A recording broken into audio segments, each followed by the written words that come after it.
اور اب آپ کو بتائیں کہ مینار پاکستان پر ٹک ٹاکر عائشہ بیگ سے دستدرازی پولیس کی غفلت قرار، ڈی آئی جی آپریشنز کو او ایس ٹی بنا دیا گیا، ایس ایس پی آپریشن اور ایس پی سٹی کو عہدوں سے ہٹا دیا گیا، ڈی ایس پی بادامی باغ اور ایس ایچ او لاری اڈا کو معطل کر دیا گیا، نوٹیفیکیشن بھی جاری، مزید کارروائی کے لیے وفاق سے رابطہ کیا جائے گا۔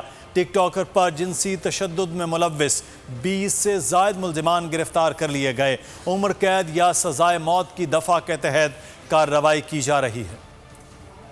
وزیر پنجاب کا بڑا ایکشن، پولیس افسران کے خلاف تادیبی کارروائی، ڈی آئی جی آپریشنز کو او ایس ٹی بنا دیا گیا، ایس ایس پی آپریشن اور ایس پی سٹی کو عہدوں سے ہٹا دیا گیا، ڈی ایس پی بادامی باغ اور ایس ایچ او لاری اڈا کو معطل کر دیا گیا۔ اجلاس سے گفتگو میں وزیر اعلیٰ پنجاب نے کہا کہ ملزمان کو سخت سے سخت سزا دی جائے۔ وزیر اطلاعات پنجاب فیاض الحسن چوہان نے گرفتاریوں کی تصدیق کر دی۔ گرفتاریاں ہو رہی ہیں، تقریباً کوئی 20 سے زائد جناب وہ شیطان جو ہے وہ گرفتار ہو چکے ہیں اور ان کے ذریعے سے مزید آگے انویسٹیگیشن چل رہی ہے۔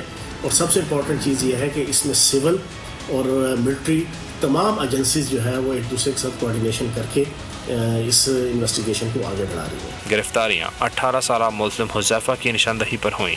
4 ملزمان ہارون، وہاب، بلال اور احمد بنو اور کوہاٹ فرار ہو چکے ہیں۔ پنجاب پولیس نادرہ